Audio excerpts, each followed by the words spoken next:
the leadership of FNL, the leadership of the Palestinian parties here present,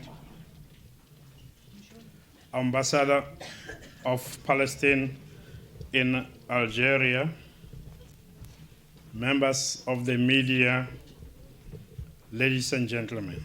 The few years that I've been in Algeria, I have learned that when you greet in Algeria, you say shukran. So I say shukran.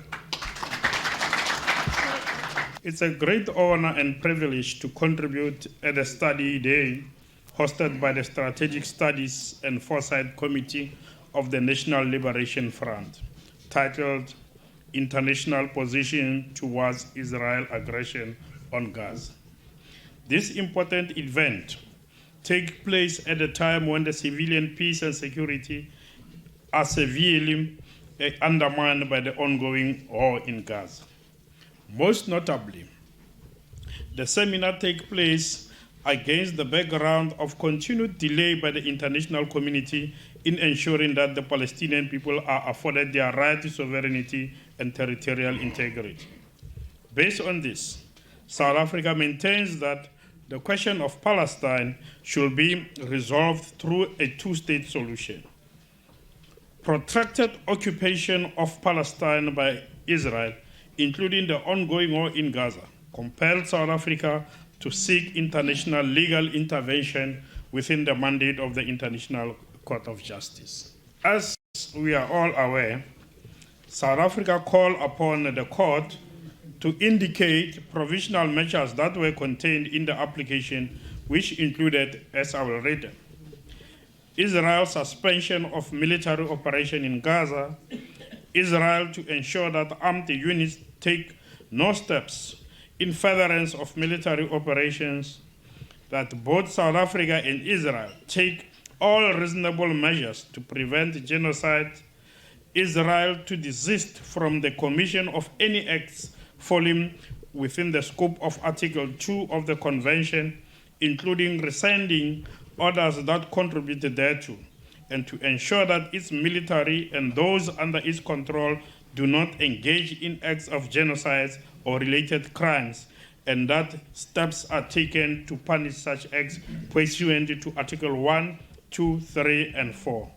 That Israel to take effective measures to prevent the destruction and to ensure the preservation of evidence.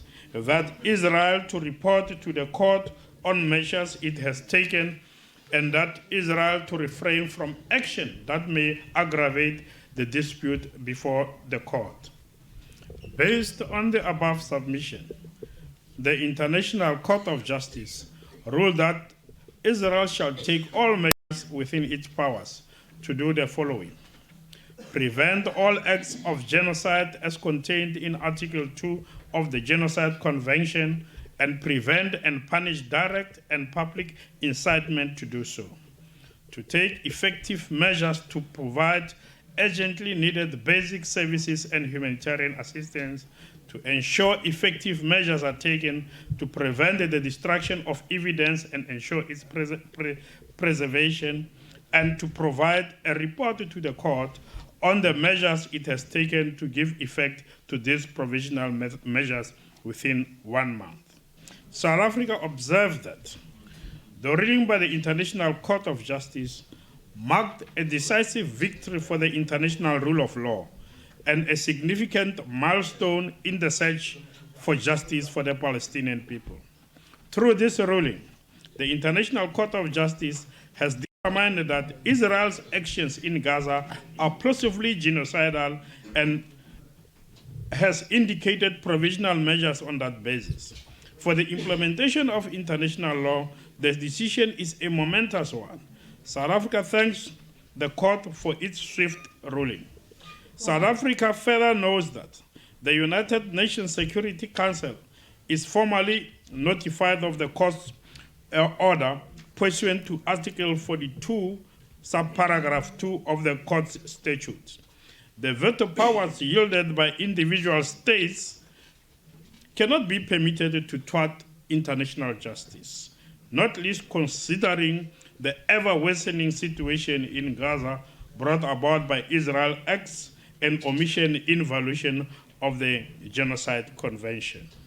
Third states are now aware of the existence of a serious risk of genocide against the Palestinian people in Gaza. They must therefore also act independently and immediately to prevent the genocide by Israel and to ensure that they are not themselves in violation of the Genocide Convention, including by aiding or assisting the commission of genocide. This necessarily imposes an obligation on all states to cease funding and facilitating Israel's military actions, which are plausibly genocidal. Above all else, the provisional measures are directly binding on Israel, which is required pursuant to the court's order and to the Genocide Convention itself to stop all acts by it that are plausibly genocidal, such as those raised in our application and to request for indication for provisional measures. There is also credible basis for Israel to continue to claim that its military actions are There is no credible basis for Israel to continue to claim that its military actions are in full compliance with international law, including the Genocide Convention, having regard to the court's ruling. South Africa has observed with regret the continued attacks waged against innocent civilians in Gaza, and that frustrated the application of the ICJ order. Moreover, South Africa will continue to act within the institution of global governance to protect the rights, including the fundamental right to life of the Palestinians in Gaza, which continue to remain at urgent risk, including from Israel's military assault, causing starvation and disease, and to obtain the fair and equal application of international law to all in the interest of our collective humanity.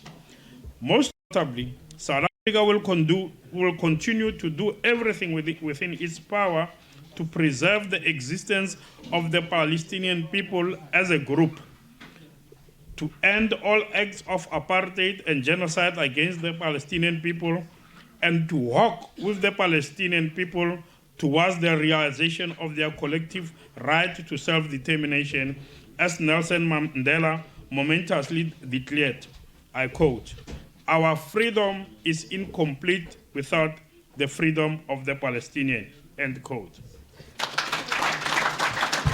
In conclusion, we'd like to applaud the government and the people of Algeria, led by President Abdelmadjid Tebboune, for the sterling work in support of the Palestinian cause. Algeria has put the question of Palestine, including the question of Western Sahara, as part of its priority agendas during its mandate as a member of the non-permanent member of the Security Council.